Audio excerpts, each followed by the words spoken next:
Hello, everyone. I'm Victor, and I'm here with my co-host, Gustavo, and this is VHA. And today we have a special guest. Aaron Huizar from Barrick Financial Group, and today we're gonna have a lot of good information, have a lot of questions planned for you guys. Let's get into it.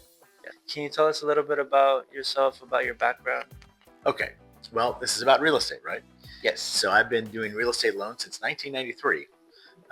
First place I ever went to work for was a place in Covina called Funders Mortgage, and they wanted you to have a real estate license. Back then, you didn't have to have licenses, but they thought at least have some kind of license.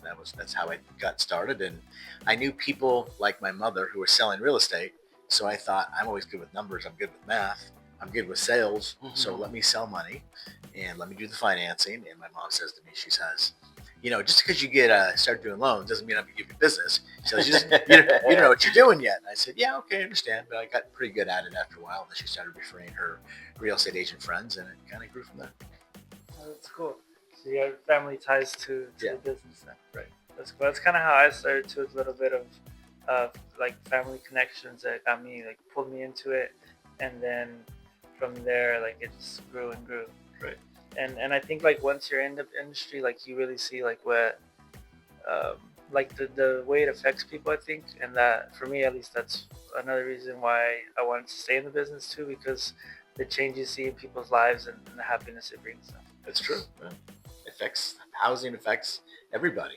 Housing affects the economy, and that's why it's so important in our economy, because not only do you buy a house, but you're buying flooring and furniture and appliances, and you're paying property taxes. And people who own houses, they do better in life generally. So yeah, it's pretty good. Well, my question to you regarding lending: what are the key factors that, as a lender, you look for in a applicant? Okay, good question. I always tell people when they're buying a house, when it comes to the financing. So most people who buy houses got to get a loan. Most people don't have, at least, 85, 90% of everybody who buys a house is getting some kind of a loan. And I tell a borrower when they're buying a house, it comes down to three things when you're getting a loan: income, credit, and money. Of those three, income is the most important. Um, Income is the most important. It's important to be able to document your income. What kind of documentation are we doing? Are we doing W-2s? Are we doing pay stubs? Are we doing bank statements? Are we going to do a P&L? Are we going to do a DSCR, which is like where you're qualifying off the rent, which is for investors? There's still stated income loans out there. I've been doing loans a long time.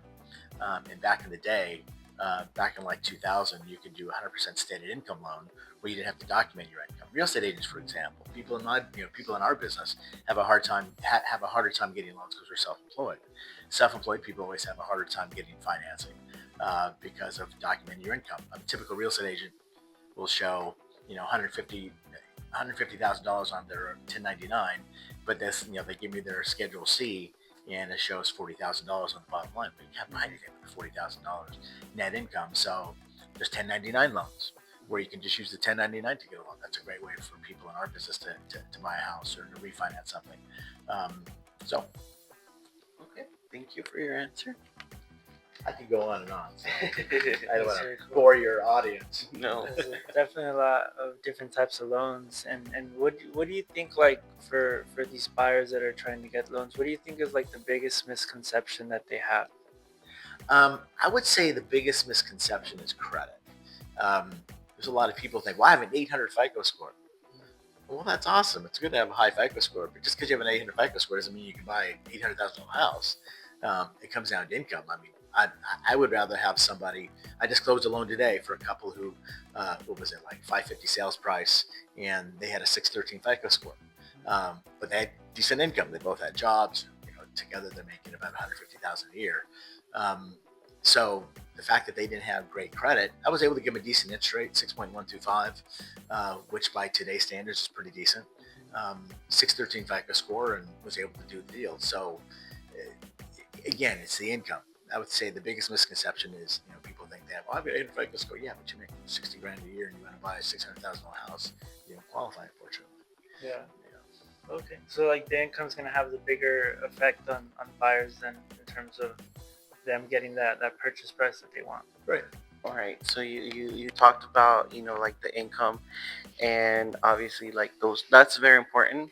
But in the beginning of the conversation, you mentioned that there's different types of loans. Which are the ones more commonly used like I guess in this time?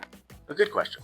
Mhm. Your most common loans, I would say most of your 80% of your transactions are going to be, FHA, conventional, and VA. So conventional is the most common loan. Okay. A little bit harder to qualify for. I probably do an equal amount of FHA and VA. The thing with FHA loans have a lower interest rate than conventional. FHA allows for a lower FICO score. You could do an FHA loan with a 3.5% down payment to a 580 FICO score. Last year, I did a loan for a couple who bought a house who had a 527 FICO score. They bought a house in, was it Marina Valley or Paris? I forget, it was a while ago. 527 FICO score, and they were able to buy a house using an FHA loan. I think at the time, I think the rate was, like I said, it was about a year ago. I think I gave them 5.75%, which today is good. But they had income and they had money. And sometimes you have people with FICO scores that are low, that are artificially low. You can have somebody with a low FICO score, and you just maybe seeing some, high balances on credit cards or some late pays they had in the past. And if they put a larger down payment, this couple did. They had an inheritance and they put down 30% down on an FHA loan. That made a big difference on the 527 FICO score. But they didn't have like judgments and they didn't have collections. They didn't have, a lot of ugly stuff, even though the FICO score is lower. So, FHA is great with lower FICO scores. Conventional loans are common because for people who are putting more money down, 10% down, 20% down, 30% down, and so on. And VA is great, but you have to have veterans. VA loans, you go down to a 500 FICO score. Just like FHA, you can do it at a 500 FICO score. But there's not that many veterans around here right now. And then you get into other stuff like bank statement loans, which are common. I have a loan going for a guy who owns a donut shop. He deposits about $50 or $60,000 a month in his store. So he's using his store deposits to qualify for the loan. So that's common. I'm seeing a lot more DSCRs where investors are buying houses with, typically, the rent makes a difference. They say you can do them with 20% down, but it's hard to do with 20% down because of the rent. It's really easier to do a DSCR, which is a debt service coverage ratio loan, where you're using the rent from the property to qualify. It's easy for investors because I just did one for a lady who had 11 properties, had a lot of money, didn't do her taxes. Oh, Had a lot of money, didn't do her taxes. She put 30% down, and was no ratio, so she was able to close on a house in Cherry Valley as an investment. So that's a great way to buy a house if you're an investor. so it doesn't matter if it's like, let's say, I want to become a property investor or have multiple properties. Let's say I'm obviously here in San Marino, but let's say I want to own something mm, like Arrowhead, Big Bear. It doesn't matter how far the property is. No, no. Okay. I mean, as a matter of fact, I can do loans almost in every state. I think there's only one state I can't. Somebody came to me for a loan in Florida, but I said, "Yeah, I can do a loan in Florida, but I don't want to do it in Florida because it doesn't make sense. It's just too far away." I said, "There's Barrett people out in your area. I would contact somebody out there." Um, but yeah, you can do loans anywhere. I mean, there's so many variations of DSCR. You can be a first time investor and use a DSCR loan. You can have, like I said, 11 properties and do a DSCR loan. So there's lots of mix and matching. There's lots of different variations. They are proprietary, which means not like Fannie and Freddie. Like if you're doing a Fannie, Freddie, FHA, or VA, all of us lenders have to use basically the same guidelines. Okay. But when you're doing proprietary stuff, which is like a DSCR loan, or a bank statement loan, or a P&L loan, or a stated income, private money, hard money loan, those investors make up their own rules. So if you find, I probably have access to maybe at least 20 DSCR lenders, and they're all a little different. we want this, or we want that, or we'll do it with this, or we'll do it with that. You find the one who's going to be the best fit for your client Mm-hmm. and have the best rate because That's what one they're. one lender said I could do your DSCO loan with at 7.875. The other one says I can do it 9.875. And I don't care. All buyers. One thing they have in common: I want the lowest rate in payment. Yes. So, yeah. That's pretty cool. I always thought, like, because obviously there's gonna be issues because if they're gonna be rented, you want to be like driving distance to the property. But it doesn't matter then. Basically, whoever has the money, well, I'm pretty sure if they have the money, they could hire somebody to go fix the issues. Right. Sure. Well, I didn't think about that, but And all properties have a rental value. Every property can be rented. yeah, yeah. Especially now, everything rents. I mean, we do property management, and we get them rented within a month. Yeah. There we go. And you spoke about first-time buyer loans, conventional loans, VA, investor loans. But there are many people out there also that like don't have socials. What type of loan options are available for those type of people? Good question. Okay, you're talking about I-10 loans. Yes. People who have people who come here. We all know we're all of us are Latino. Yep. And I always tell people, 40%, 40% of the population of California is Hispanic. Really? That's large. Yes. There's 5 states in the United States of America that have Hispanic populations that are 40% or more, and a lot of them speak Spanish. And there's a lot of them who do I-10 loans. So somebody who's I-10 means that they don't have legal residence, right? They don't have green cards. So you have citizenship, you have permanent resident, and then you have folks like I-10 who have jobs or have businesses, and they want to buy houses. They have money. So I-10 comes in different variations, lots of different I-10 programs. It's proprietary again, which means each investor that has them will have their own rules. Some investors want you to have a minimum 30% down, and there are some investors who want 20% down. There's a couple that'll do 10% down, and 10% down, and they want you to have credit. So the thing with credit in I-10 is kind of interesting because when somebody comes here from another country and they want to get going, they want to establish themselves, a lot of times what they'll do is they'll buy a social from the street, right? I don't call it the black market, the street, or downtown San Bernardino, downtown LA, and they'll buy a social. And then if they buy that social is going to be connected to a history. So a lot of times when I do an I-10 loan, I'll have 2 socials. I'll have their I-10 loan, the one that they're actually paying their taxes on, and then the one that they use for credit. Well, this is the one I have, and this is the one that has my credit history. And a lot of the I-10 lenders will go by the one that they bought. They understand they got to be realistic, right? Because if they have a decent credit or a credit history here, and then the I-10 loan has no credit history, what are you going to do? So those are more interesting. Usually, you're going to do you want to do the full doc. Some of them have W-2s, but when you look at the W-2, does it have the social they got on the street, or does it have the social they have on the I-10? Because the employers have issues too, right? Because if the employer knowingly hires somebody who's not legal, then that could be a problem. So they have unique issues, and usually you want to do them full doc. They're usually geared for full documentation, which means tax returns and W-2s. But then again, the W-2s, what socials do they have? But there's also, you can do I-10s with hard money or private money, which is a good way to go. A lot of times when you do it private money, they don't really care. They just want the down payment, right? And have different private money sources that'll do. I just picked up one that said they'll do 20% down. But the one that I use the most would probably require 30 or 40. Which is still not bad. I mean, they're able to buy, and that 40 or 30% it goes to the principal, right? Right. Okay. Say off the house. Off the house. And then what about the interest rates? I know. I mean, I have to ask. Interest rates on what? On an I-10 number. I mean, Okay.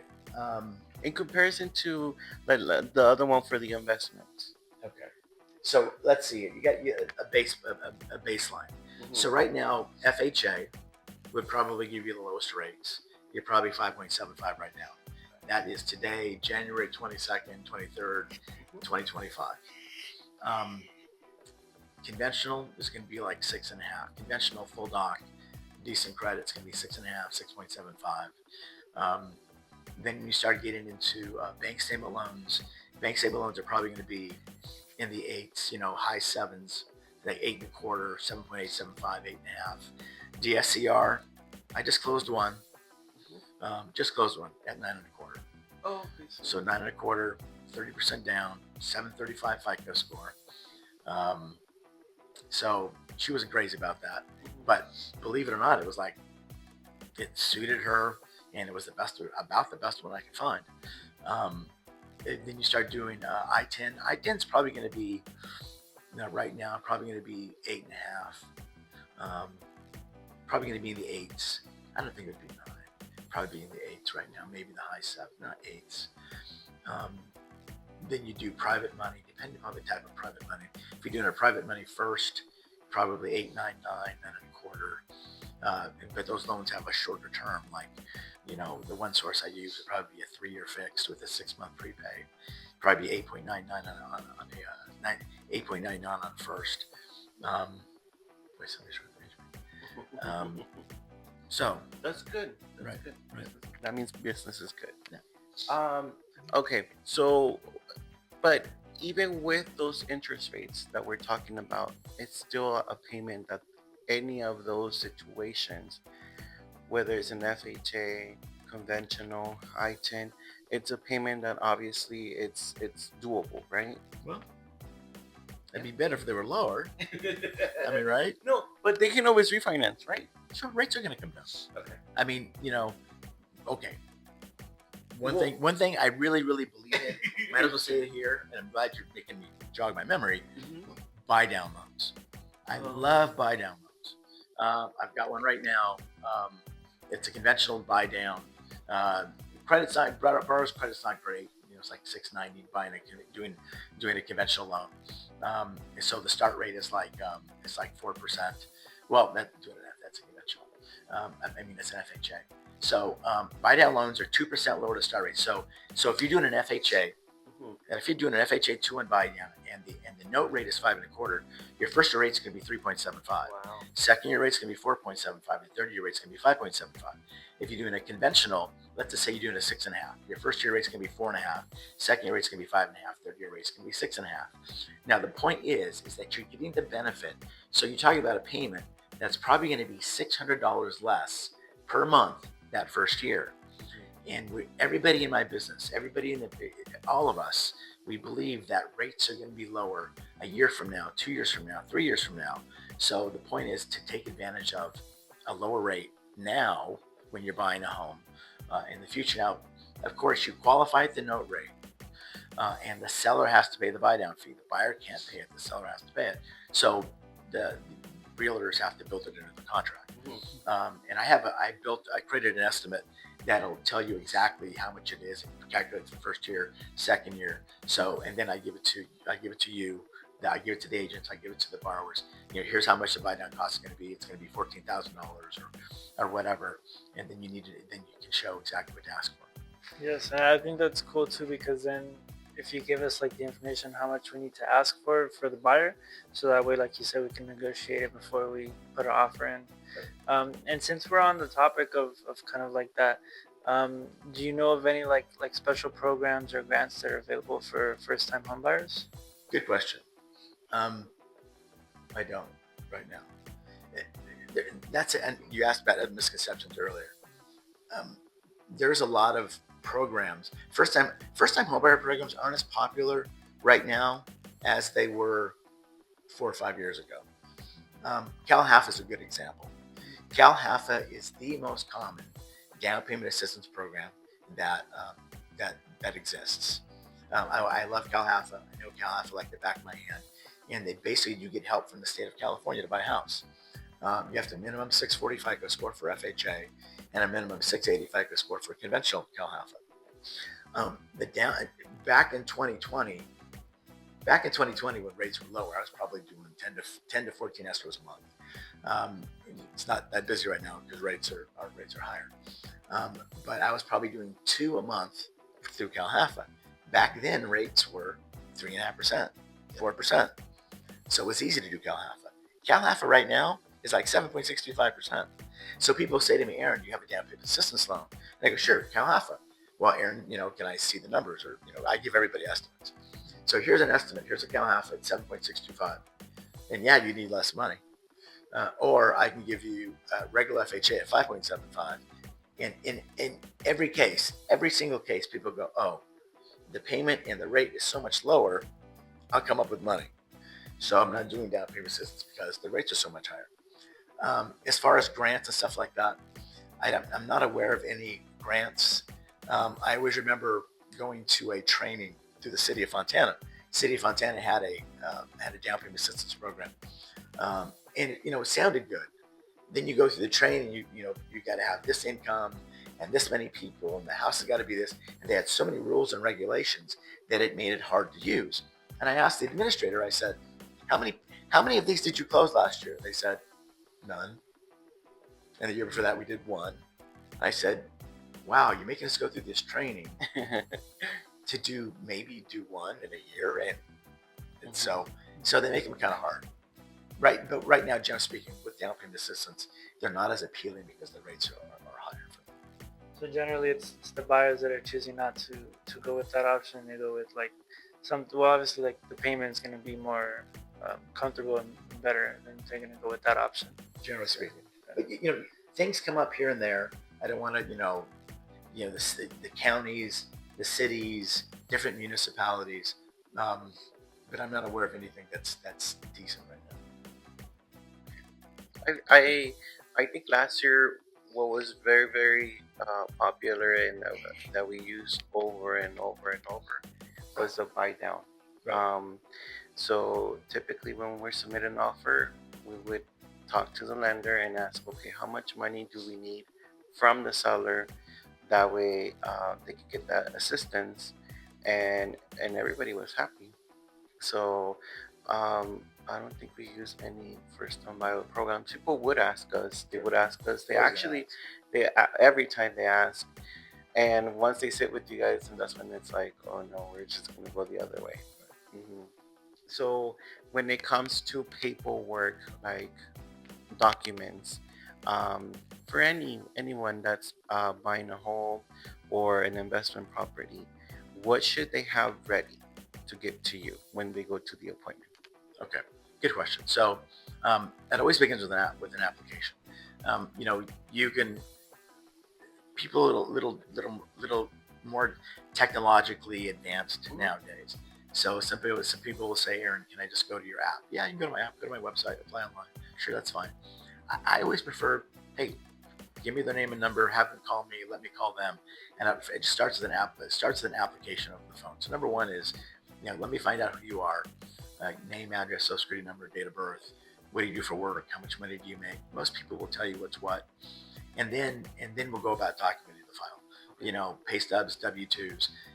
There's a misconception sometimes that you always need tax returns. Well, you don't. If you're a police officer or a fireman or whatever your job is, most people can get away with just W-2s. I try to submit a file with the least amount of paperwork possible. Sometimes when you give an underwriter a tax return, they'll say, what's this for? What's that for? You don't need that. Yeah. So depending upon what their situation is, W-2s, pay stubs, bank statements is the basic stuff, IDs, copy of social security numbers, copy of social security cards, so which is basic for everybody. Now, if you're doing something different, like a bank statement loan, then last 12 months bank statements, I rarely get more than 12, even though it can be a little bit, the interest rate can be a little bit lower if you have 24 months. But 12 months bank statements on a bank statement loan. But it all starts in the application. And as far as the paperwork goes, yeah, we can do it in person. If you want to meet in person, we can do it in person. But a lot of times, even though I give them that opportunity, we can meet in person, or we can just do it over the phone. And then here's the things I need you to send me via the internet. Okay. I've also seen that or heard of people that when we're doing an open house, they walk in and they're like, "Oh, I have the money, but I have it cash." So, what do you tell those people once you're sitting with them and be like, "Where's your money?" That's a good question, Victor. Yeah, that's always a fun question. Cash on hand is always a problem.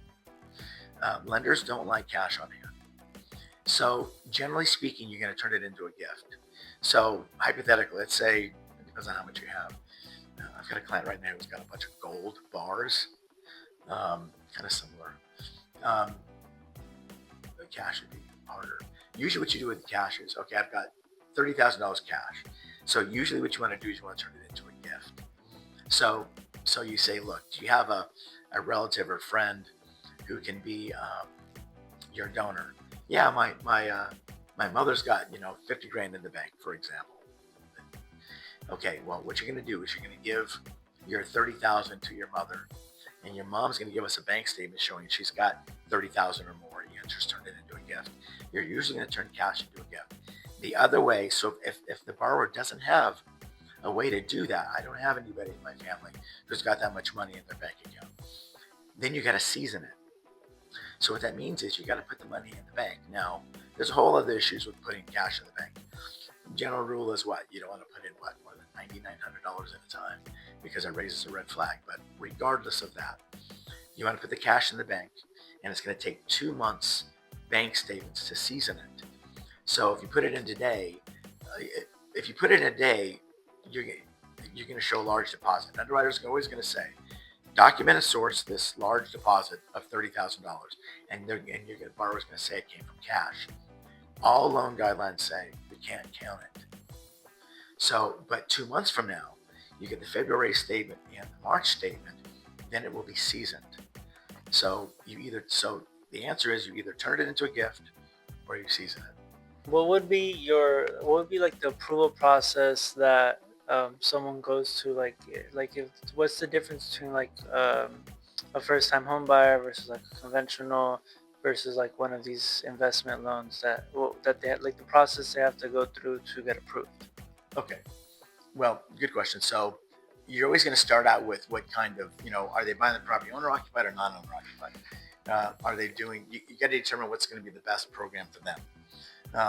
This DSCR loan I recently closed, lady comes to me, she's got 11 properties. And she says to me, I'm going to live in the house. I said, really? She has a house in Indian Wells, a nice, expensive house in Indian Wells. And she had 10 other houses. And I say, first of all, an underwriter is going to question whether or not you're really going to live in this house. So she says, well, I'll get you my tax returns and blah, blah, blah. I'm like, well, first of all, she didn't have the tax returns. And then I said, well, let's just do this as a DSCR, non-owner. We'll use the rent to qualify for the loan. So that being the case, then I knew I wasn't going to ask her for tax returns. I wasn't going to ask her for, 1099s or W-2s because it wasn't going to be relevant. So it's going to depend on what you're going to ask the borrower for is going to depend upon, are they buying owner occupied, non-owner occupied? What kind of documentation are we going to do? Are we doing W-2s, tax returns, bank statements? There's P&L loans where you're getting a profit and loss statement from an accountant saying, what their income is, which is a form of stated income loan. Are you in a private money loan, a hard money loan? So after I interview the borrower, then I know what direction we're going to go. Then I know what paperwork to ask them for. And then I can give them a pre-qualification or approval based upon my interview with them. Okay, so based upon your credit, what you told me you're going to put down, and so on, then we'll know, then I'll pre-qualify you or pre-approve you to buy a house or make an offer. Okay, cool. So it's like they're kind of tailored for each client based on what like how they make income or what they're looking to buy, so that way they can get the best option. We talked about home loans or for investor loans. Do you do land loans? Yes. Yeah, you guys asked me about land loan the other day. Yes, I have a source. I have 3 sources for land loans. One is really more realistic. Basically, they're about 65% down, and they have a minimum loan amount of 100,000, and they want them to be residential. So 1 to 4 unit, R1 to R4. I think they have. There's some variations for agricultural and for commercial. Most lenders, doing land loans is a little more challenging. But I do have a source for it. So generally speaking, 35% down. The loan amount's got to be over 100,000. Since we're talking about land, do you guys also offer like if they wanted to build on the land, like some type of loan option? Okay, so that's a construction to perm loan. So that's a whole nother type of loan. Yes, there are construction loans. They're a little more complicated. sometimes first-time homebuyers come to me and they'll say, Aaron, they have the idea. It's a good idea, especially nowadays because you can buy the land and build it probably cheaper than buying resale, right? Um, but they're more complicated. They're going to take, I don't know, 10, 20% down or more. You need to get architecture plans. So, you buy do you own the land already, or are you going to buy the land and do the construction loan at once? Um, so a little more complicated. I do have them. There's also rehab loans like FHA 203K. There's what do they call the Fannie Mae rehab loan? I'm trying to remember the name of it off the top of my head. And then there's construction improvement. So yeah, those are available. When people are over 65, some of them do reverse mortgages. Some of them, downsize Right. and move into a 55 plus community. When they do that, I heard that people can transfer their taxes. Is that part of what you guys in your bank do? Okay, well that's a good question. Generally, transferring your taxes, we don't get involved with that. That's usually going to be something that I know LA County has it. I think Orange County has it. I'm not sure about San Bernardino. I have had people talk to me about it, but it's not something we usually get involved in.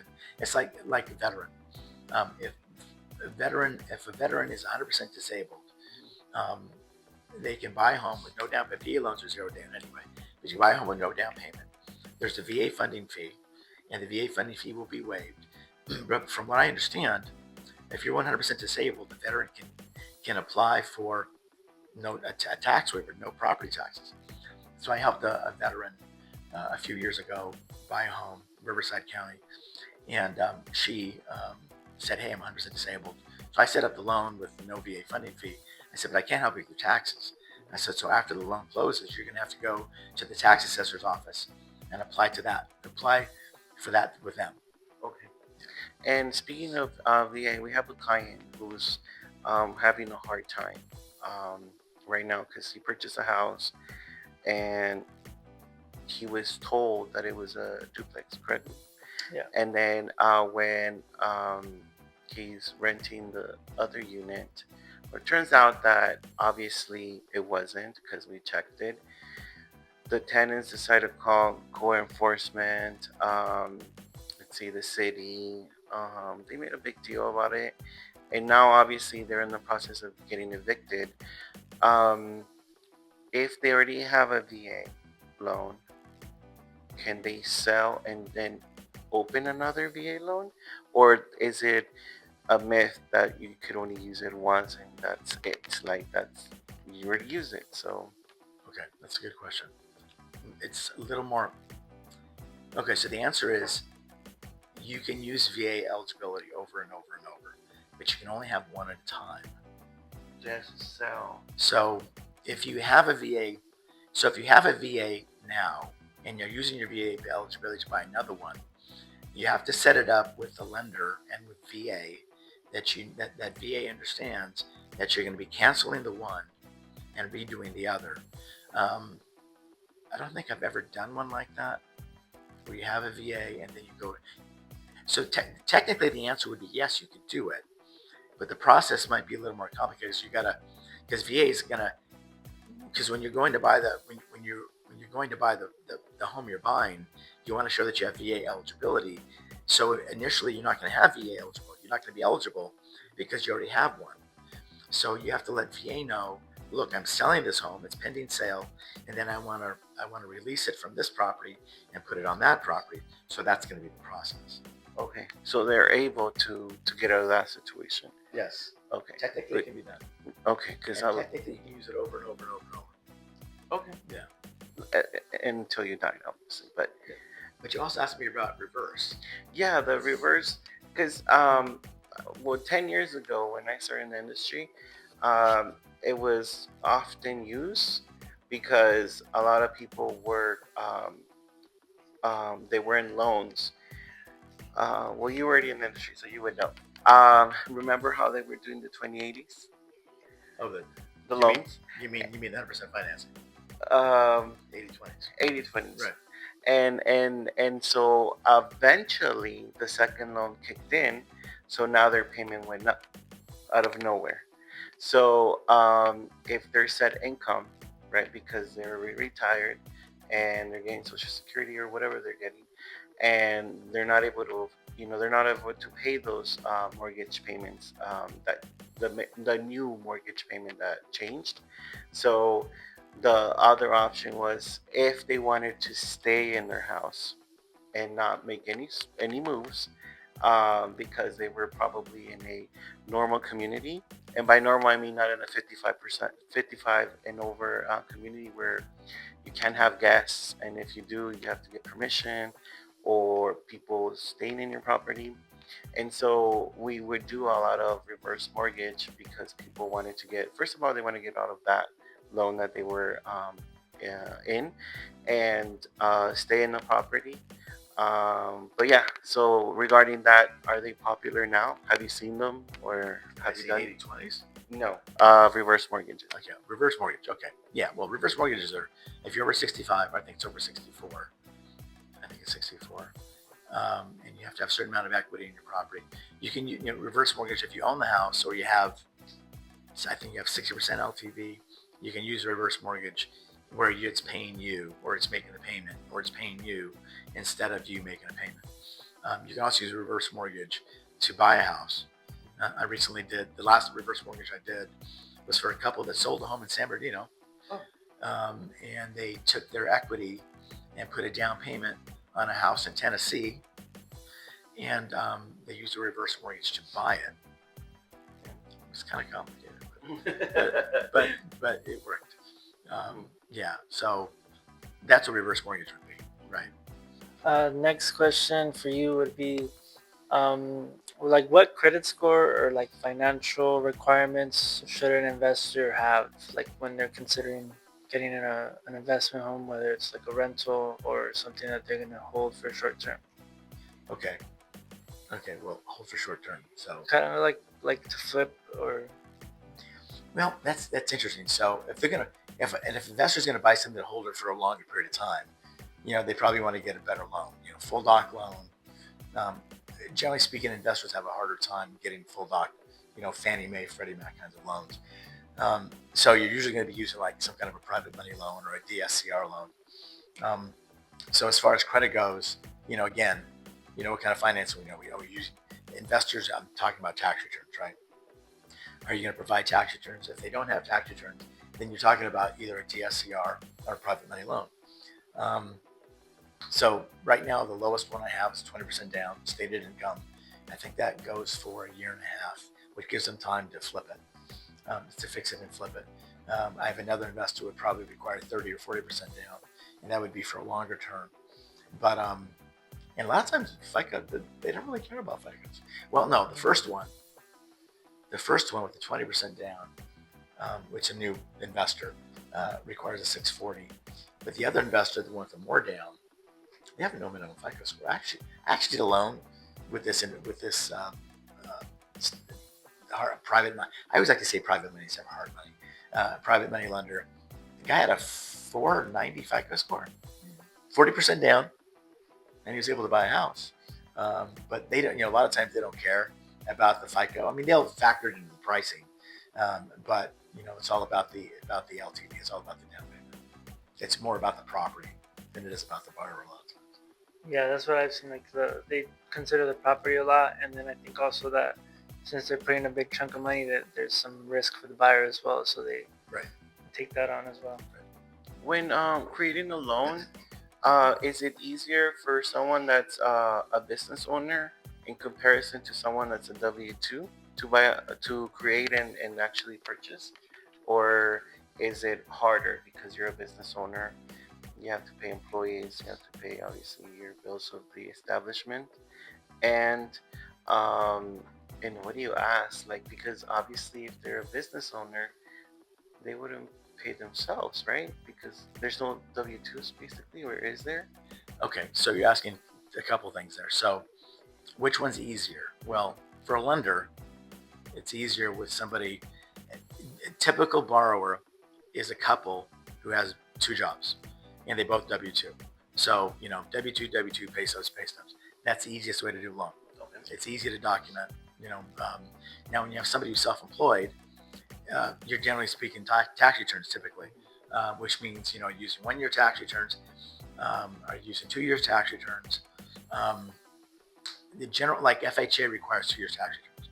So right now, if somebody was going to buy a home that's FHA, you're going to ask for their 23 and their 22 tax returns. You're not going to get around that.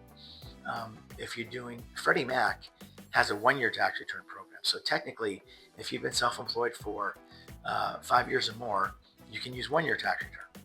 So people will start coming to me this time of year, and they'll be self-employed. They'll say, Aaron, I want to buy a home or I want to refinance a home. How much income do I need to show? So I said, look, well, first of all, give me your tax return.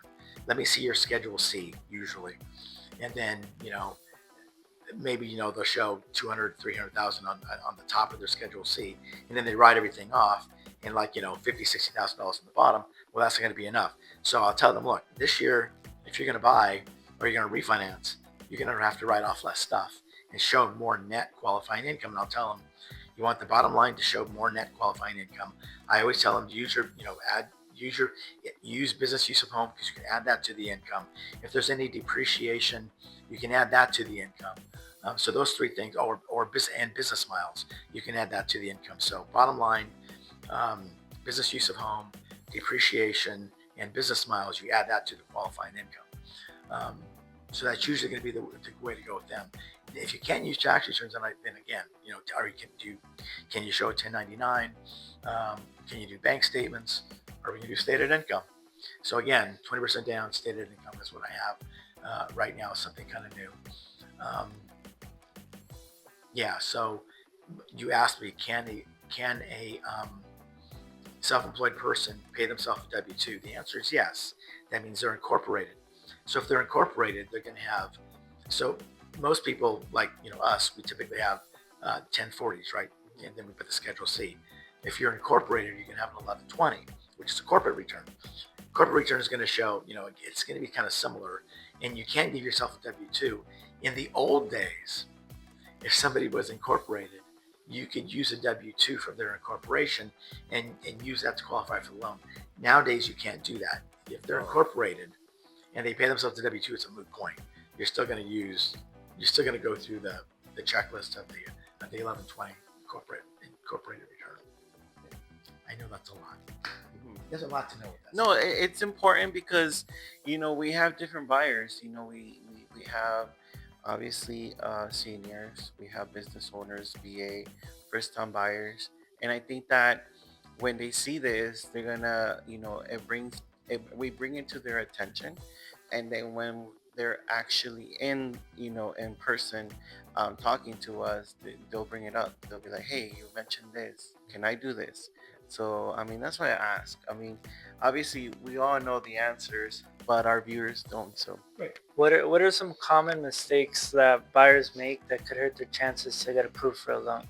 Well, like Victor was saying earlier, cash on hand, not putting money in the bank. Anytime you put cash on hand, or like I said, I have a borrower right now who took a lot of money out of the bank. They bought gold. I'm like, oh, you're just making it harder. So that's cash on hand. That's a mistake. That's a problem. Co-signing for people. When you co-sign, so you'll see people have got you see a borrower who's got 4 car payments, and they'll go, well, only one is mine. This one's for my son. This one's for my daughter. This one's for my mom. Well, a lot of times you're gonna have to count those car payments against the borrower, so that hurts them. So, if you're gonna buy a home, you want to get that car loan out of your name and put it into who's ever making the payments name. That's better. Those are 2 big things. If you want to work on your credit and have a better FICO score, you could do some work on your credit, and that you don't have to go to credit repair agency. If I could look at your credit report, I can tell you what you can do to make it better, whether it's paying stuff off or getting added as a joint account holder or an authorized user to an account. All right. Thank you, Aaron, for so much for coming in today to this interview with us, to answer some questions for our audience, and making time for us to do this today. Awesome. Thank you for inviting me. It's been a pleasure hanging out with you guys. It's actually kind of fun. Yeah. And can you share with our viewers your phone number, your place of business, location, please? Okay. You can reach me. My cell phone number is 909 240 0777 Aaron Huizar at Barrett Financial. My website is aaronforloans.com. So AARONFORLOANS.com. You'll see all my information. My license is attached to an office in Carlsbad, but I actually work out of my house mostly in Fontana. And the reason for that is because I work for Barrett because of the lowest rates in the country. That's not hyperbole, that's the fact. Like I said before, all borrowers want the lowest rate in payment. And if I'm able to give you the lowest rate in payment, you're more likely to do a loan with me, right? So that's why I stick with Barrett, because we have low rates of payments.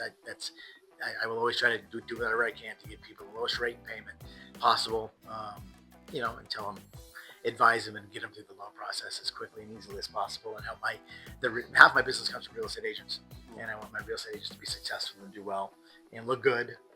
And that's my job, to make you look good, close your deals, and help you get more. Thank you. Thank you so much also for making time for us, for our project, and for VHA Magazine, because we need you, and hopefully this 2025 we make billions.